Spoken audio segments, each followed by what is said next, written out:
Okay. మనం ఉన్నటువంటి క్షేత్రము పరమ భక్తుడైనటువంటి శివుడు ఉన్నటువంటి క్షేత్రం. శివ అంటే మంగళకరము. శివ అనే పేరులోనే మంగళం ఉంది. శివ అనే పేరు తలుస్తేనే మనం మంగళం అయిపోతామంట. అందుకనే ఇక్కడ శివుడి యొక్క ఆశీర్వాదాన్ని తీసుకొని మనము ముక్తిధామానికి వెళ్తున్నాం. ముక్తిధామము చివరి ఆఖరి ధామం. ప్రతి ఒక్కరు కూడా వెళ్ళాలనుకునేది, ప్రతి ఒక్కరు పొందాలనుకునేటటువంటి ధామం. మరి ఆ ధామానికి వెళ్తున్నాము. మరి ముక్తినిచ్చువాడు ముకుందుడు అనేసి అంటారు. అదేంటండి, మేము శివుడి భక్తులం కదా, మేము దుర్గా భక్తులం కదా, మేము గణపతి భక్తులం కదా, మరి ముక్తినిచ్చువాడు ముకుందుడు అంటే ఏంటి? మీకు డౌట్ రావాలి. సో నేను చెప్పట్లేదు, స్వయంగా పరమశివుడే చెప్తున్నాడు, ముక్తినిచ్చువాడు ముకుందుడు అని చెప్పేసి. బ్రహ్మదేవుడికి హిరణ్యకశిపు 15,000 సంవత్సరాలు తపస్సు చేశాడు. ఏమడిగాడు? నేను శాశ్వతంగా ఉండాలి, నేను అమరుడిని అవ్వాలి అని చెప్పేసి అడిగాడు. బ్రహ్మ ఏం చెప్పాడు?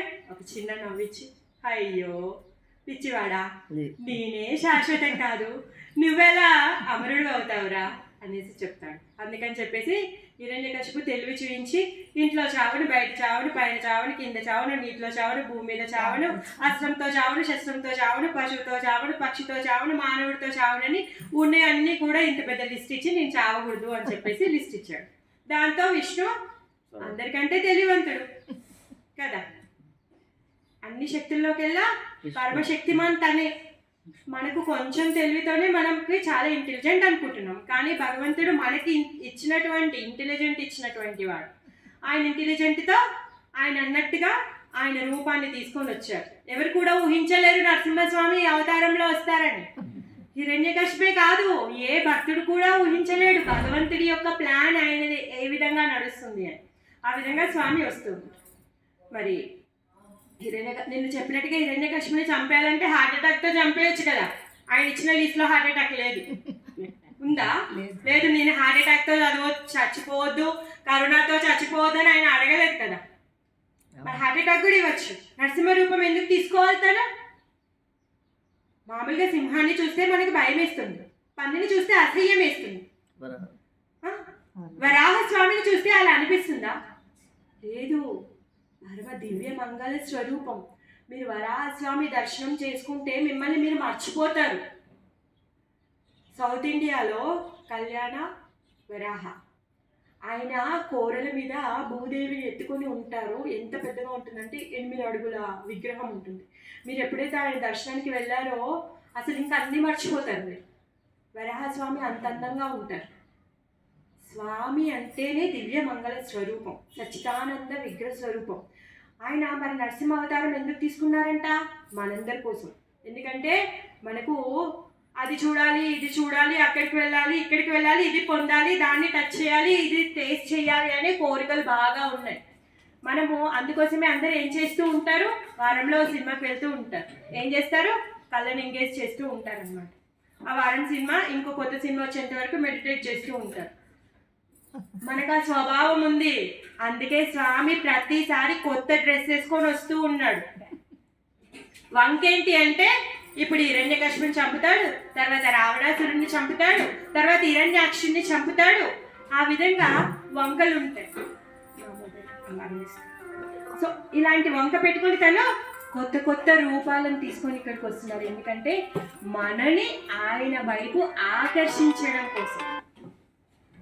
మనం కూడా పొద్దున్న లేచి బాగా తయారవుతామండి. ఎందుకు తయారవుతాము? బాగా కనిపించాలి అని. బాగా కనిపిస్తే మనకు వచ్చేది మన లాభం ఉందా? లేదు. అందరి దృష్టి మన వైపు మళ్ళాలి అని ఆ స్వభావం మనకుంది. అందుకే ఇన్ని కాస్మెటిక్స్ ఇన్ని నడుస్తూ ఉన్నాయి. స్వామి మన లోపల ఉన్నటువంటి స్వభావానికి మనని ఆయన వైపు ఆకర్షింప చేయడం కోసమే రకరకాలుగా లీలలు చేస్తూ ఉంటాడనమాట. దుష్ట సంహారమే ఒక్కటి కాదు ఆయన కార్యం చేయాల్సింది, శిష్ట రక్షణ. భక్తులకి ఆయన యొక్క ఆదాన ప్రదానం ఇవ్వడం కోసం ఆయన వస్తాడనమాట. ఆ రూపాల్లో వచ్చి ప్రహ్లాదుల వారికి ఆయన యొక్క ఆదాన ప్రదానాన్ని ఇచ్చింది. అలానే భగవంతుడు ఎన్నెన్నో లీలలు చేస్తున్నాడు. అన్ని లీలలు అనంత శేషుడు అనంత కాలం నుంచి చెప్తున్నాడు, అయిపోలేదండి. మనం చెప్పుకునే అర్ధగంటలో కూడా అయిపోవు. కాకపోతే అలానే భగవంతుడు తను స్వయంగా గోలోకాన్ని నుంచి వచ్చి ఇక్కడ భూలోకంలో అనేకమైనటువంటి లీలలు చేశారు. ఈ ముక్తినాథ్ కూడా అలాంటి లీలలో భాగము ఒకటి అనమాట. గోలోకము మీకు తెలుసా? విన్నారా ఎప్పుడైనా గోలోకం గురించి? వైకుంఠం తెలుసు మీకు. మనము భూలోకంలో ఉన్నాము. భూలోకానికి పైన శక్తిధామం ఉంటుంది. శక్తిధామానికి పైన మహేషధామం ఉంటుంది. మహేషధామానికి పైన వైకుంఠ లోకాలు ఉంటాయి. వైకుంఠ లోకాలకి పైన గోలోకం ఉంటుంది. వైకుంఠం అంటే ఒకటి కాదండి, అనంత కోటి వైకుంఠ లోకాలు ఉన్నాయి. నరసింహస్వామికి ఒక వైకుంఠం, వామన స్వామికి ఒక వైకుంఠం, మత్స్య స్వామికి ఒక వైకుంఠం. ఆ విధంగా భగవంతుడు ఎన్నిసార్లు ఎన్ని రూపాలు తీసుకొని ఇక్కడికి వచ్చి తన లీలలు చేశారో అన్ని అవతారాలకి అన్ని వైకుంఠాలు ఉన్నాయి. మీరు నరసింహస్వామిని పూజిస్తే మీరు నరసింహ వైకుంఠానికి వెళ్తారు. మీరు మత్స్య అవతారాన్ని పూజిస్తే మీరు మత్స్య వైకుంఠానికి వెళ్తారు. వామన అవతారాన్ని పూజిస్తే వామన వైకుంఠానికి వెళ్తారు. రాముడిని పూజిస్తే సాకేత వైకుంఠానికి వెళ్తారు. ఆ విధంగా ఈ వైకుంఠాలన్నింటిపైన ఇంకొక స్వామి ఉన్నారు. ఆయనే కృష్ణుడు, దేవాది దేవుడు శ్రీకృష్ణుడు. మీరు కృష్ణ భక్తులు కాబట్టి మళ్ళీ అటు ఇటు తిరిగి కృష్ణుడి దగ్గరికి వచ్చారని అనకండి. వేదం చెప్తుంది, నేను చెప్పట్లేదు. ఆ గోలోకంలో కృష్ణుడు ఉంటాడు. ఆ గోలోకంలో గోలోకం, గో అంటే ఆవులు. ఆ లోకంలో ఆవులతో, గోపులతో, గోపికలతో మనం బృందావనంలో కృష్ణుని ఏ విధంగా అయితే విన్నామో, కన్నామో అలాంటి లీలలే ఆ గోలోకంలో జరుగుతూ ఉంటాయి. స్వామి ఆ గోలోకం నుంచి ఈ భూలోకానికి వచ్చి లీలలు చేస్తూ ఉంటాడనమాట. ఎందుకో మన అందరి ఆకర్షణ ఆయన వైపు మళ్లించాలి అని. మన ఆకర్షణ ఆయన వైపు మళ్ళిస్తే ఆయనకు వచ్చే లాభం ఏంటి? ఆయనకేం లాభం లేదు, మనకే లాభం. ఎందుకంటే నిన్న చెప్పాను కదా, జన్మ, జర, మృత్యు, వ్యాధి, ఈ 4 సమస్యల్లో ఎప్పుడు బాధపడుతూ ఉన్నాం. ఇక్కడ సుఖం లేదు. ఆయన ఏమంటున్నాడంటే మీరు గోలోకానికి వచ్చేయండి, మీకేవి సమస్యలు ఉండవు, నాతో హ్యాపీగా ఆడుకోవచ్చు, పాడుకోవచ్చు, తినొచ్చు, తిరగొచ్చు.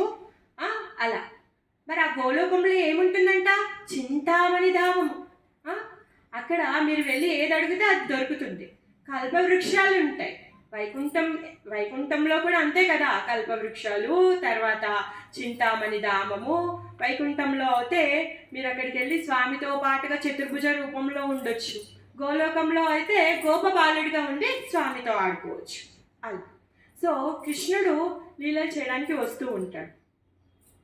అక్కడ మరి ఈ గోలోకంలో కానీ వైకుంఠంలో కానీ స్వామి ఒక్కడే. మిగిలిన వాళ్ళందరూ కూడా ఆయన యొక్క భృత్యులు, అంటే ఆయనకి సేవ చేయడమే ప్రతి జీవి యొక్క ధర్మం అన్నమాట. మరి ఈ గోలోకంలో చాలామంది గోపీస్ ఉన్నారు, గోపికలు ఉన్నారు, చాలామంది ఉన్నారు. అందులో చాలామంది ప్రాముఖ్యమైనటువంటి గోపీలు ఉంటారు. దాంట్లో బృందాదేవి ఒక ముఖ్యమైనటువంటి గోపి. బృందాదేవి తర్వాత శ్రీధామ. ఈ శ్రీధామ కూడా 12 మంది సఖుల్లో ఒకరు కృష్ణుడు. అయితే ఏమవుతుంది అంటే నిత్యంగా అక్కడ రాసలీల అవుతుంది, తర్వాత వెన్న దొంగ అవుతూ ఉంది, యశోదమ్మ కట్టుపట్టుకొని వెళ్తూ ఉంటుంది కృష్ణుడు వెనుక. వీళ్ళందరూ కలిసి ప్రతిరోజు గోచరణకు వెళ్తూ ఉంటారు, అడవిలో భోజనం చేస్తూ ఉంటారు, రకరకాల లీలలు జరుగుతూనే ఉంటాయి. మరి ఇవన్నీ లీలలు ఎందుకు జరుగుతున్నాయంట? ఎవరైతే రాజు ఉన్నాడో ఆ రాజుకి వినోదాన్ని కలిగించాలి అంటే ఎంతోమంది నాట్యం చేస్తూ ఉంటారు. మనం స్వర్గం గురించి చెప్పుకున్నప్పుడు మాట్లాడతాం కదా, స్వర్గరాజు అయినటువంటి ఇంద్రుడికి వినోదాన్ని కల్పించడం కోసం గాను ఇప్పుడు గంధర్వులు, అప్సరసలు వచ్చి వాళ్ళు గంధర్వులు పాడుతూ ఉంటే అప్సరసలు డ్యాన్స్ చేశారనేసి మనం వింటూ ఉంటాం. సో ఆ విధంగా భగవంతుడు కూడా తన ఎంజాయ్ కోసం అని చెప్పేసి తను లీలలు చేస్తూ ఉంటాడు. తను ఎందుకు ఎంజాయ్ చేయాలనుకున్నాడని నన్ను అడగకండి. మీరు ఎందుకు ఎంజాయ్ చేయాలనుకుంటున్నారని నేను అడగలేదు. ఎందుకంటే ఆయన ఇష్టం, ఆయన దగ్గర అంత శక్తి ఉంది కదా. ఇప్పుడు మీరు ప్రైవేట్ షాపర్ పెట్టుకోవాలనుకుంటే మీ దగ్గర శక్తి ఉంది, మీరు ప్రైవేట్ షాపర్ పెట్టుకొని మీరు తిరగగలుగుతారు. సో ఆయన దగ్గర అంత శక్తి ఉంది కాబట్టి ఆయన ఎంజాయ్ చేస్తాడు, ఏ విధంగా అయినా ఎంజాయ్ చేస్తాడు. అది ఆయన ఇష్టం, మనం క్వశ్చన్ చేసే హక్కు మనకు లేదు కదా. మీరు ట్రైన్లో వెళ్తారా, ఫ్లైట్లో వెళ్తారా, మీ ఇష్టం, ఎవరికి అడిగే హక్కు అలా. సో భగవంతుడు కూడా అంతే. భగవంతుడు ఒకడే. భగవంతుడు తను లీలలు చేయడం కోసం గాను తన యొక్క శక్తిని విస్తారింప చేస్తూ ఉంటాడన్నమాట. రాధాకృష్ణ వీళ్ళిద్దరూ కూడా ఒకటే. రాధమ్మ శక్తి, కృష్ణుడు శక్తిమాన్. ఆయన ఎప్పుడెప్పుడైతే లీల చేయాలనుకుంటాడో తన శక్తికి ఒక రూపాన్ని ఇస్తాడు. ఆమె శ్రీమతి రాధారాణి. అలా రాధాకృష్ణుడు వేరు వేరు కాదండి. అయ్యో రాధమ్మ కృష్ణుడితో పెళ్లి చేసుకోలేదంట, అలా ఆలోచించకండి. ఇది నా చెయ్యండి, నా చెయ్యి, నా చెయ్యితో నేను పెళ్లి చేసుకుంటే ఏంది, పెళ్లి చేసుకోకపోతే ఏంది, మీకేంటి కష్టం? చెయ్యితో పెళ్లి చేసుకోవాల్సిన అవసరం ఏమి కదా. ఎందుకంటే మనం ఈ భూలోకంలో ఉన్నాం, మనకు తెలిసింది ఓన్లీ పెళ్ళి, ఇల్లు, పిల్లలు, సంసారం. దానికి మించిన తెలివి మనకు లేదు కాబట్టి మన బుద్ధితో మనం అలా ఆలోచిస్తాం. ఈ గోలోకంలో ఈ గోపికలు, గోపులు వీళ్ళందరూ కూడా ఉన్నారు. నిత్యంగా లీలలు జరుగుతూ ఉన్నాయి. ఒకరోజు ఏమైంది అంటే, విరజ అనే గోపిక ఉంది. ఆ విరజ అనే గోపిక కృష్ణుడితో మాట్లాడుతూ ఉంది. అయితే అప్పుడు రాధమ్మ వచ్చిందనమాట. చూసి రాధమ్మ అలిగిపోతే కృష్ణుడు ఏం చేస్తూ ఉన్నాడంటే రాధమ్మ వెనుక వెళ్ళి అలక తీర్చడానికి ప్రయత్నిస్తూ ఉన్నాడనమాట. రాధమ్మ ఊరికే అలుగుతూ ఉంటుంది. బాణలీల ఇది. బాణలీల అంటే ఆమె అలగడము, కృష్ణుడు వెళ్ళి అలక తీర్చడము. వాళ్ళ పని అదే, ఇంకో పని ఏం లేదు. రోజంతా వాళ్ళ చేస్తూ ఉంటారు. శ్రీరామకి పాపం బాగా కోపం వచ్చేసిందంట. కృష్ణుడు పొద్దున్న నుంచి వెళ్ళి ఇంతగా రిక్వెస్ట్ చేస్తున్నాడు, ఇంతగా బతిలాడుతున్నాడు, అసలు రాధమ్మ ఒప్పుకోవట్లేదు అని శ్రీరామకి మనసులో కోపం వచ్చింది. గోలోకంలో కోపానికి, ద్వేషానికి, ఈర్ష్యకి స్థానం లేదు. ఎందుకు? స్వామి ఒక్కడు, మిగిలిన వాళ్ళందరూ కూడా ఆయన సేవకుడు. అది స్వామి వైపు కూడా మీకు కోపం వచ్చినా కానీ రావద్దనమాట. అలా విరజా గోపితో మాట్లాడుతూ ఉంటే రాధమ్మని బతలాడడానికి వెళ్తే ఎంతకు ఒప్పుకోకపోయేసరికి శ్రీరామ, కృష్ణుడు మాట్లాడుతూ ఉంటే వచ్చి శ్రీరాముల వారు కూడా మాట్లాడతారనమాట. హే రాధా, ఏంటి నువ్వు ఇంత రిక్వెస్ట్ చేస్తుంటే నువ్వు ఇంకా మానం తీరట్లేదు అనేసి అంటే, అప్పుడు కృష్ణుడు కూడా చూస్తాడంట. అరే నువ్వు మధ్యలో ఎందుకు మాట్లాడుతుండవురా? సో శ్రీమతి రాధారాణి అంటుందన్నమాట, నువ్వు మధ్యలో వచ్చి మాట్లాడాలి. రాక్షస స్వభావం. ఎందుకంటే కృష్ణుడి యొక్క హృదయం తెలిసి శ్రీమతి రాధారాణి అలా ప్రవర్తిస్తుంది. ఎందుకంటే నా చెయ్యి నాతో వేరు కాదు కదా, నాకు తగ్గట్టుగా నా చెయ్యి పనిచేస్తుంది. నేనేం చెయ్యాలనుకుంటేనే నా చెయ్యి పనిచేస్తుంది. సో కృష్ణుడికి ఏది కావాలో అది శ్రీమతి రాధారాణి చేస్తుంది. అది ఆయన లీల. వాళ్ళిద్దరు అలా ఆడుకుంటూ ఉంటారు, పాడుకుంటూ ఉంటారు, వాళ్ళు అలుగుతూ ఉంటారు, పోట్లాడుతూ ఉంటారు. మిగిలిన వాళ్ళ పని అంతా ఏంటి? ఆ పోట్లాటకు వీళ్ళందరూ కూడా హెల్ప్ చేయాలి, ఆ ఆటకు వీళ్ళందరూ కూడా హెల్ప్ చేయాలి. అది కాకపోతే తినికి స్వయంగా పర్సనల్గా తీసేసుకున్నాడు అన్నమాట. కోపం వచ్చేసరికి అలా మాట్లాడేసరికి శ్రీమతి రాధారాణికి కోపం వస్తుంది. ఎందుకంటే ఆమె ప్రవర్తించేటటువంటి ప్రవర్తన స్వామి కార్యం, ఆయనకి నచ్చినట్టుగా తను ప్రవర్తిస్తుంది, తన సొంతంగా కాదు. అందుకోసం అని చెప్పేసి నువ్వు ఇలా ప్రవర్తించావు, రాక్షసుడిలాగా అసుర బుద్ధి నువ్వు చూపించావు, అందుకని నువ్వు 100 సంవత్సరాలు భూలోకానికి వెళ్ళి అసురుడు అయిపో అని చెప్పేసి శ్రీరామని శపిస్తుంది. అంతే, ఇంత చిన్న మాటకే రాధమ్మకు అంత కోపం వచ్చిందా? భూలోకంలో అసలు కోపమే రావద్దు కదా, మరి ఎందుకు ఆమె కోపం వచ్చింది? డౌట్ రావాలి మీకు. దీనికి ఇంకో కారణం కూడా ఉంది. బృందాదేవి చెప్పాను ఇప్పుడు, తను కూడా ఒక గోపిక. అయితే ఈ శ్రీరామ బృందాదేవిని ఇష్టపడుతుంది. ఆ విషయం శ్రీమతి రాధారాణికి తెలిసిపోయింది. ఇప్పుడు చెప్పాను, గోలోకంలో స్వామి ఒక్కడు, మిగిలిన వాళ్ళందరూ కూడా ఆయన బృజులు. ఇష్ట, అయిష్ట, ప్రేమ అన్నీ కూడా ఆయనతోనే. అది మగ శరీరంలో ఉన్న, ఆడ శరీరంలో ఉన్న. అదేంటండి, గోపి కాబట్టి కృష్ణుడు అంటే ఇష్టపడుతుంది, గోపాయ్ ఎలా ఇష్టపడతాడు? అలా కాదు, అది రూపం అంతే. ప్రతి జీవి మన శరీరంలో ఉన్నటువంటి ఆత్మకి ఒకటే తత్వం ఉంది. మీరు ఫీమేల్ బాడీలో ఉన్నా, మేల్ బాడీలో ఉన్నా ఒకటే. సేవ చేసే భావం. చక్కెర ఏ విధంగా అయితే తీయగా ఉంటుందో జీవుడు సేవ చేస్తాడు. వాడు పురుషుడి రూపంలో ఉన్నా, స్త్రీ రూపంలో ఉన్నా సేవ చేస్తూనే ఉంటాడు. ప్రాణం పోయేంత వరకు సేవ చేస్తాడు. ఆ విధంగా గోలోకంలో ప్రతి ఒక్కరు కూడా కృష్ణుని ప్రేమిస్తారు. కృష్ణుడు కాకుండా వేరే వాళ్ళ పట్ల ఆకర్షణ రావడము ఆ స్థానానికే అపరాధం. కృష్ణుడి పట్ల నువ్వు ఆకర్షింపబడలేదు అంటే నీ హృదయంలో ఆ మలినం వచ్చేసింది. అందుకని చెప్పేసి ఈ కార్యం వలన శ్రీమతి రాధారానికి కోపం వస్తుంది. అందుకోసంగాను ఈ శ్రీరామకి శపిచ్చేస్తుంది అనమాట. మళ్ళీ ఒక క్షణంలో తను ఏమంటుందంటే, అయ్యో తను చేసిన ఇంత చిన్న తప్పుకి నేను 100 సంవత్సరాల కృష్ణుడితో ఎలా వియోగాన్ని అనుభవిస్తాడు, ఆ వియోగాన్ని తలుచుకుంటే నాకు కష్టం అవుతుంది. అయ్యో అలా కాదు, నన్ను క్షమించు, నువ్వు వచ్చేసేయి అని చెప్పేసి శ్రీరామాని మళ్ళీ వెనక్కి తీసుకురావడానికి ప్రయత్నిస్తుంది అనమాట. ప్రయత్నించినప్పుడు కృష్ణుడు అంటాడనమాట, లేదు లేదు, ఇది ఒక లీలలో భాగమే, తనని వెళ్ళనివ్వు, 100 సంవత్సరాలు ఎలా అయిపోతాయి, 1 నిమిషంలో అయిపోతాయి, వచ్చేస్తాడు అనేసి కృష్ణుడు చెప్తాడనమాట. ఆ విధంగా బృందాదేవి తను కూడా భూమి మీద అవతరిస్తుంది. ఎందుకంటే శ్రీరామ తనని ఇష్టపడ్డాడు కదా. గోలోకంలో ఓన్లీ కృష్ణానే ఇష్టపడాలి, అక్కడ వాళ్ళిద్దరు ఇష్టపడ్డారు కదా, వాళ్ళిద్దరికి పెళ్లి చేయడాలు అవన్నీ ఏవి ఉండవు. అసలు అక్కడ పెళ్ళి అలాంటివి ఏమి ఉండవు. ప్రేమ అంటే ఓన్లీ ఒకటే ప్రేమ, కృష్ణ ప్రేమ. నాకు ఈ మాతాజీ ఇష్టం లేకపోతే మా ఆయన ఇష్టం, మీ ఇష్టం, అలా కాదు, నాకు కృష్ణానే ఇష్టం, మా ఆయన కూడా కృష్ణానే ఇష్టం, మీకు కూడా కృష్ణానే ఇష్టం. అలా అక్కడ ఇంకా ప్రేమ అంటే ఒక్కటే.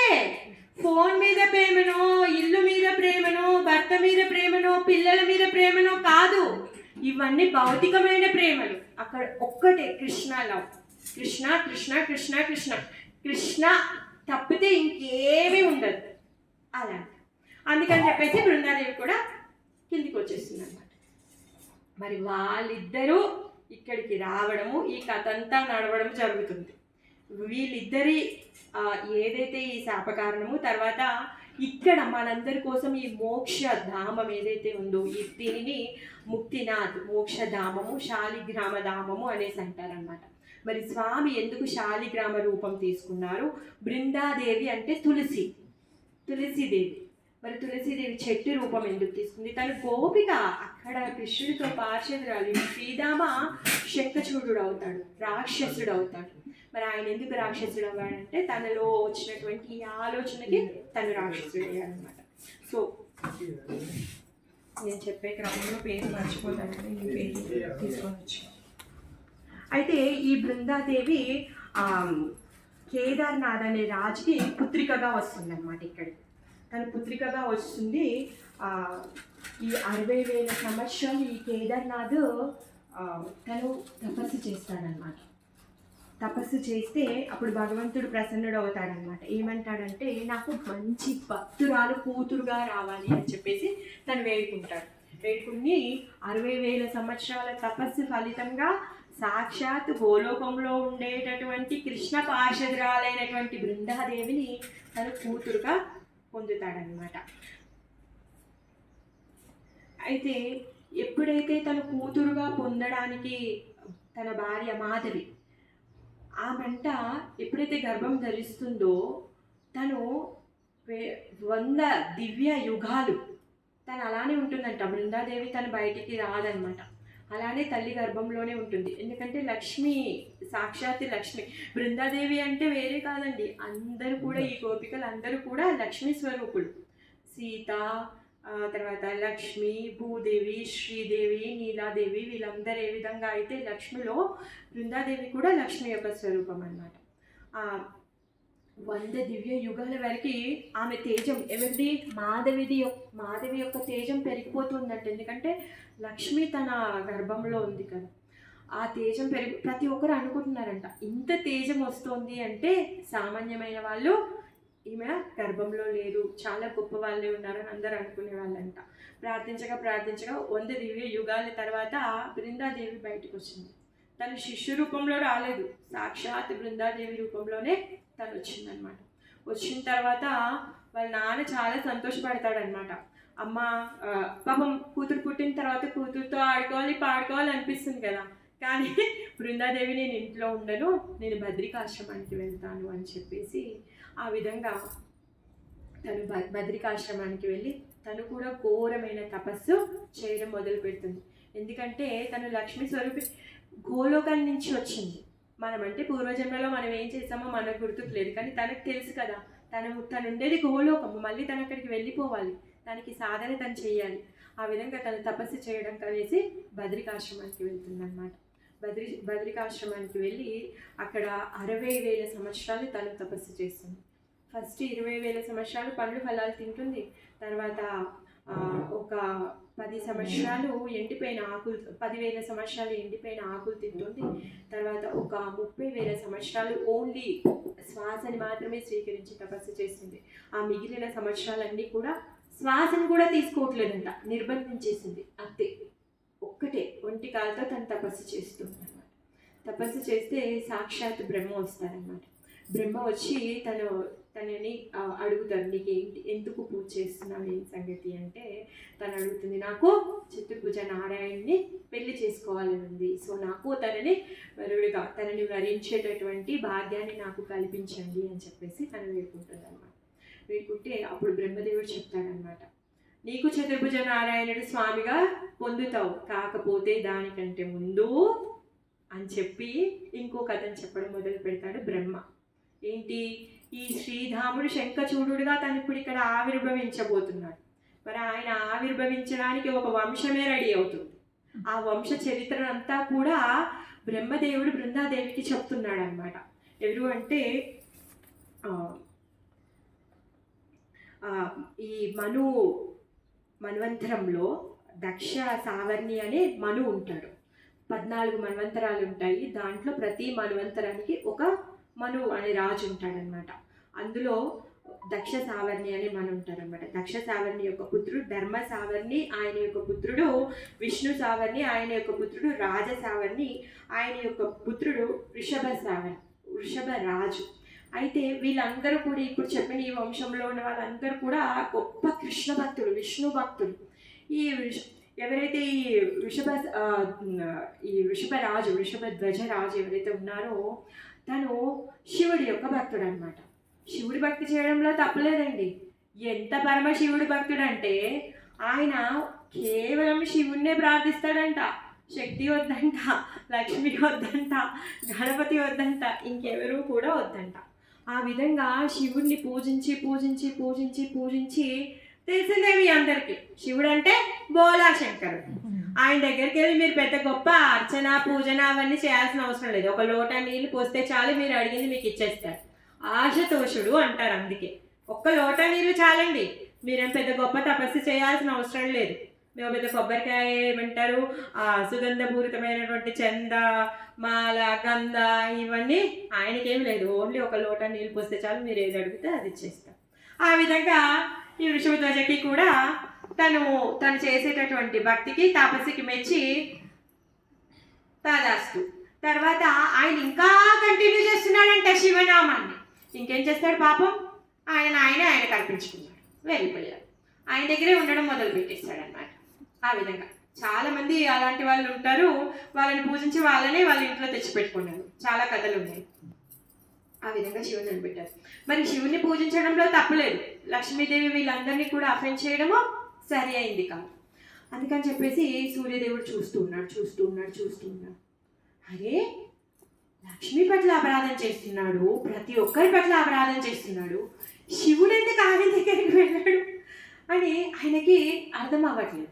కోపం వచ్చేసి తనకి అసలు లక్ష్మి అంటే కూడా, నారాయణ అంటే కూడా తనకి కొంచెం కూడా మర్యాద లేదు అని చెప్పేసి, నువ్వు నిర్ధనుడి వైపు పో, నీకు లక్ష్మీ కటాక్షం ఉండదు అని చెప్పేసి సూర్య భగవానుడు ఈ వృషభధ్వజకి శాపం ఇచ్చేస్తాడన్నమాట.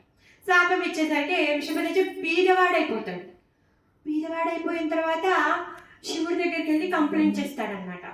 చూడు స్వామి, నేనేమైనా తప్పు చేశానా, నేను ఎంత మంచివాడిని మీకు తెలీదా, ఇలా సూర్యుడు వచ్చి నన్ను శాపం పెట్టాడు, ఏంటి స్వామి మీరు ఇలా చూస్తూ ఊరుకున్నారు, ఈ భక్తుడి మీద మీకు కనికరం లేదా అని చెప్పేసి మంచిగా పోయి ప్రజెంటేషన్ ఇచ్చుకుంటాడు. ఇస్తే శివుడు, అవునా సూర్యుడు ఎందుకు అలా చేశాడు అని చెప్పేసి శివుడు త్రిశూలం పట్టుకొని బయలుదేరితే ఆ విషయం సూర్యుడికి తెలిసింది. అయ్య బాబోయ్, ఇప్పుడు సాక్షాత్ పరమశివుడు వస్తున్నాడు, నేను ఎలా, పరమశివుడు అంటే ఏంటి, ఆయనకున్న శక్తి ముందు నేను ఏం చేయగలుగుతాను, ఆయనను ఎలా ఎదుర్కోగలుగుతాను అని చెప్పేసి సూర్యుడికి కంగారు వచ్చేస్తుంది అనమాట. పరుగు తీస్తూ ఉన్నాడు సూర్యుడు. పరుగు తీస్తూ ఉంటే వెనుక శివుడు వెళ్తూ ఉన్నాడు. తర్వాత ఇంకా సూర్యుడికి ఏం చేయాలో తెలియట్లేదు అనమాట. తెలియక కశ్యప ముని దగ్గరికి వెళ్తాడు. కశ్యప ముని దగ్గరికి వెళ్ళి చెప్తాడు, ఇలా ఇలా సంగతి నేను ఏం చేయాలో తెలియట్లేదు, ఏదో ఒకటి చేసి నాకు హెల్ప్ చేయండి. కశ్యప ముని అంటాడు, నువ్వు కంగారు పెట్టిన అంటే కంగారు పెట్టకు, బ్రహ్మ దగ్గరికి వెళ్దాము, నాకు ఏమీ తోయట్లేదు అని చెప్పేసి బ్రహ్మ దగ్గరికి వెళ్తాడు. ఇప్పటికీ శివుడు వాడిస్తూనే ఉన్నాడు. బ్రహ్మ అంటాడు, మీరేంటి ఇలాంటి కొత్త కొత్త సమస్యలు తెస్తారు, నేను ఆల్రెడీ ఈ సృష్టిలో చాలా బిజీగా ఉన్నాను, ఏ జీవుని ఎక్కడ ఫిక్స్ చేయాలి, ఏం చేయాలి, వాడికి ఏమేమి ఇవ్వాలి, ఇంత బిజీగా ఉంటే మీరు ఇలా సడన్గా వచ్చి నన్ను సొల్యూషన్స్ అడిగితే నేనేం చేస్తాను, అలా కాదు మనం విష్ణు దగ్గరికి వెళ్దాము అని చెప్పేసి సూర్య, కశ్యప, బ్రహ్మ వెళ్తున్నారు. విష్ణు లోకానికి వెళ్ళారు. వెనక శివుడు కూడా వచ్చాడు. అందరికీ కూడా విష్ణు అందరినీ కూడా స్వాగతం పలికారు. అందరికీ మంచిగా ఉచితాసనాలు అన్నింటినీ ఇచ్చారు, కూర్చోబెట్టారు. వీళ్ళంతా చెప్పారు, ఇలా ఇలా సంగతి, సూర్యుడు ఇలా శాపం ఇచ్చాను, నన్ను క్షమించండి, అంటే శివుడికి అపరాధం చేయాలని నేను చేయలేదు, అతను అలా చేయడం వల్ల మిగిలిన దేవతలందరికీ కూడా ఇది అపరాధం అవుతుంది కదా, అందుకని నేను ఇలా శాపం ఇచ్చాను, నా తప్పే, ఎందుకంటే నేను ఆవేశపడ్డాను, ఆ విషయం మీకు చెప్పాల్సింది, కానీ నా సొంతంగా నేను శాపం ఇచ్చాను, అలా తను సంజయ్ చెప్పేసుకున్నారు. అయిపోయింది. తర్వాత పరమశివుల వారు వచ్చారు, తనకు ఉచిత ఆసనం ఇచ్చారు. ఇంకా విష్ణు ఇంకా శివుడితో మాట్లాడుకుంటూ ఉన్నారు అన్నమాట. అప్పుడు విష్ణు అంటాడు, మీరు సర్వమంగళమైనవాడు, శివ అంటేనే మంగళం, మీ అందరికీ కూడా మంగళం కలిగించేటటువంటి వారు, మీరు ఎలా ఉన్నారని నేను ఎలా అడుగుతాను, శివుడి దగ్గరికి వెళ్ళి నాయన నువ్వు ఎలా ఉన్నావని ఏం అడుగుతాం. విష్ణు అంటున్నారన్నమాట, ప్రతి ఒక్కరి యొక్క బాగోగులు చూసుకునేవాడు నువ్వు ఎలా ఉన్నావని నేనేం అడుగుతాను, ఏంటి మీరు ఇక్కడికి ఇలా వచ్చారు, మా వైకుంఠాన్ని మంగళప్రదం చేయడానికి వచ్చారా అని మాట్లాడుతూ ఉంటారనమాట. అప్పుడు శివుడు అంటాడనమాట, ఇలా నా ఒక గొప్ప భక్తుడు ఉన్నాడు, మరి తనకి నేను మాట ఇచ్చాను, నేను ఆయన దగ్గరే ఉండడం మొదలు పెట్టాను, నేను ఈ స్థితిలో ఆయనకి ఇలా మాట ఇస్తే సూర్యుడు ఇలా శపించాడు అంటే అప్పుడు విష్ణు ఒక నవ్వుతాడు, అయిపోయింది అంతా, ఇప్పటికీ ఎన్నో యుగాలు గడిచిపోయాయి, అక్కడ మీరు అందరూ ఇక్కడికి రావడంతో అక్కడ అంతా మొత్తం ఎన్నో యుగాలు, కనీసం ఒక 250 వంశాలే, రాజులే మారిపోయారు, అప్పటికి మనవంతరాలే మారిపోయాయి అని చెప్తారనమాట. చెప్పిన తర్వాత ఇప్పుడు వైకుంఠానికి వచ్చినాక బాధలేమి ఉండవు, సమస్యలేమి ఉండవు. కుంఠం అంటే బాధ, సమస్య. మరి వైకుంఠం అంటే ఎలాంటి బాధలు లేనటువంటి ప్రదేశం. అలాంటి ప్రదేశానికి మీరు వచ్చారు, సో ఇంకేమీ లేదు, అన్నీ సాల్వ్ అయిపోయాయి, మీరు అందరూ వెళ్ళిపోండి, ఆ యుగాలు కూడా గడిచిపోయాయి అని చెప్పేసి అందరినీ ఇచ్చి పంపించేస్తారనమాట. ఆ విధంగా ఇప్పుడు ఆ యుగంలో అక్కడ ఎవరున్నారు అంటే మళ్ళీ దక్ష ప్రజాపతి యొక్క టైం నడుస్తుంది. అది ఏ మన్వంతరమో నాకు తెలియదు కరెక్ట్గా. దక్ష ప్రజాపతికి 13 మంది కూతుళ్ళు ఉంటారు కదా, సో ఆ విధంగా వాళ్ళందరినీ కూడా కశ్యపుడికి ఇచ్చి పెళ్లి చేస్తారు. ఈ 13 మంది కూతుర్లో ధమని అని ఒక ఆమె ఉంటుంది. ఆ ధమనికి విప్రచిత అనే పుత్రుడు ఉంటాడు. ఆ విప్రచిత్ర అనే పుత్రుడికి దంబ అనే పుత్రుడు పుడతాడనమాట. ఆ దంబ ఏం చేస్తాడంటే పుష్కర్లో మనం చెప్పేటటువంటి బ్రహ్మ పుష్కర్ ఏదైతే ఉందో ఆ బ్రహ్మ పుష్కర్కి వెళ్ళి తను తపస్సు చేస్తాడనమాట. తపస్సు చేస్తాడు, సాక్షాత్ విష్ణు కోసం తను తపస్సు చేస్తాడు. ఎందుకంటే అతను శివభక్తుడు అయిపోయిన తర్వాత ఎన్నో మన్వంతరాలన్నీ గడిచిపోయి ఆ వంశంలో ఉన్న మిగిలిన వాళ్ళందరూ కూడా మళ్ళీ విష్ణు భక్తులు అనమాట. విష్ణు భక్తి చేస్తూ ఉన్నారు. ఆ విధంగా ఇప్పుడు దంబ వైపు వచ్చాం. ఈ దంబ తన పుష్కర్కి వెళ్ళి తను తపస్సు చేస్తూ ఉన్నారు. తపస్సు చేస్తుంటే సాక్షాత్ భగవంతుడే వస్తాడనమాట. అప్పుడు ఆయన ఏం వేడుకుంటాడంటే, నీకేం వరం కావాలి అంటే, నాకు ఒక పుత్రుడు కావాలి, ఆ పుత్రుడు నీ యొక్క నిజ భక్తుడు, నీకు నిజమైనటువంటి భక్తుడు అయ్యేటటువంటి పుత్రుడిని నాకు ఇవ్వు అని చెప్పేసి తను వేడుకుంటాడనమాట. అక్కడ ఎవరున్నారు నిజమైన భక్తుడు? శ్రీరామ. సో ఆ విధంగా తన యొక్క ఆయనకు పుట్టినటువంటి పుత్రుడు ఈయనకి నిజమైన భక్తుడు అవ్వడం కాదు, ఆయన నిజమైన భక్తుడినే ఇప్పుడు ఆయనకి పుత్రుడుగా ఇచ్చేసాడనమాట. మరి ఈ శ్రీరామ గోలోకవాసి, అతను ఎంత తేజంతో ఉన్నాడు అంటే ఆయన యొక్క తేజాన్ని చూసి తనకి శంఖచూడుడు అని పేరు పెట్టారనమాట. ఆ శంఖచూడుడు తనకి ఏంటి అంటే ఆల్రెడీ రాధారాణి శపించింది కదా, అసుర బుద్ధి చూయించావు నువ్వు అసురుడు అయిపో అని చెప్పేసి. ఆ విధంగా ఆయనకు అన్నీ తెలుసు, శాస్త్రం, వేదం, భగవద్గీత, భాగవతం, ఉపనిషత్తులు అన్నీ కూడా తెలుసు ఆయనకి. కాకపోతే ఆయన అసుర స్వభావాన్ని కలిగినటువంటి వాడు. మరి ఆయన కూడా తపస్సు చేస్తాడు, శంఖచూడుడు కూడా శివుడు. తను తపస్సు చేసి బ్రహ్మకి తపస్సు చేస్తే బ్రహ్మ మెచ్చి తనకి ఒక కవచాన్ని ఇస్తాడు, సర్వమంగళ కవచం. ఆ కవచాన్ని ఇస్తాడనమాట. తర్వాత మొత్తం ముల్లోకాలన్నింటినీ కూడా తను జయించేస్తాడు, ముల్లోకాలన్నింటినీ జయించేస్తాడు. దేవతలందరినీ కూడా ఇంకా యాజ్ యూజువల్ ప్రతి రాక్షసుడు కూడా వెళ్ళడము, ముల్లోకాలను ఆక్యుపై చేయడము, తర్వాత అందరినీ బాధలు పెట్టడం నడిచేది. ఇదంతా మనం వింటూనే ఉన్నాం. సో అందరు కూడా వెళ్ళి పరమశివుడి దగ్గరికి వెళ్ళి రిక్వెస్ట్ చేస్తారనమాట. ఏమంటారంటే, స్వామి మొత్తం మేము రాజబహిష్కరణ అయిపోయాం, మా ప్లేస్లు ఏవి లేవు, ఇప్పుడు అంతా కూడా శంఖచూడుడే ఆక్రమించేశాడు తను. ఇప్పుడు మేము ఏం చేయాలి? ఇప్పుడు మరి దేవతలకు ఎందుకండి రాజ్యము, స్వర్గం ఎందుకు దేవతలకి? ఎవ్రీ టైం ఒక రాక్షసుడు వెళ్తున్నాడు, వాళ్ళని బయటికి పంపిస్తూ ఉన్నాడు. దేవతలకు ఎందుకు స్వర్గం? ఎందుకు దేవతలకి? చంద్ర, ఇంద్ర, వరుణ, సూర్య వీళ్ళందరూ కూడా స్వర్గంలో ఉన్నటువంటి దేవతలు. వీళ్ళందరికీ వేరు లోకాలు ఉన్నాయి, కాకపోతే హెడ్ క్వార్టర్స్ స్వర్గం. ఎందుకు? ఎందుకంటే స్వామి మన కోసమే వాళ్ళందరినీ పెట్టారండి.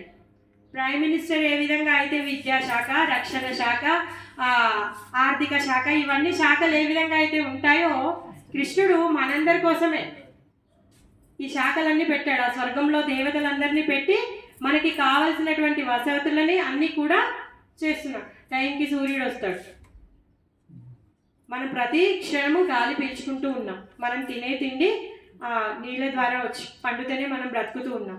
ఇవన్నీ వసతులు మన కోసమే ఏర్పరిచాడు స్వామి. వాళ్ళకి సేవ ఇచ్చి ఆ సేవల్లో పెట్టారనమాట. మరి ఇప్పుడు వీళ్ళని వాళ్ళ స్థానం నుంచి బహిష్కరిస్తే ఆ సేవకి భంగం అవుతుంది కదా. వీళ్ళందరూ చాలా గొప్ప భక్తులు, కృష్ణుడి యొక్క సేవకులు అయ్యారు అంటే, ఇంద్రుడు అంటే ఊరికే అలా చేస్తున్నాడు కదా అని చీప్ కాదండి, స్వయంగా కృష్ణుడు అపాయింట్ చేశాడు ఇంద్రుడిని. ఆ విధంగా వీళ్ళందరూ వెళ్ళి పరమశివుని వేడుకుంటారనమాట. వేడుకొని మాకు హెల్ప్ చేయండి, మేము ఏం చేయాలో తెలియట్లేదు అంటే, అప్పుడు పరమశివుడు, శక్తి, కుమారస్వామి, తర్వాత వినాయకుడు అందరూ కూడా అంటారు, సరే మేమందరం మీకు హెల్ప్ చేస్తాము అనేసి చెప్తారనమాట. సరే, ఈ కథని మళ్ళీ కంటిన్యూ చేసుకుందాం. టైం అయింది, మనం ప్రయాణం కొనసాగించాలి కాబట్టి టైం దొరికితే మళ్ళీ మధ్యలో ఇక్కడ టైం దొరికితే అక్కడ, లేదా కంపల్సరీ కంప్లీట్ చేస్తాను. హరే కృష్ణ. హరే కృష్ణ. హరే కృష్ణ. వదిలిపెట్టండి.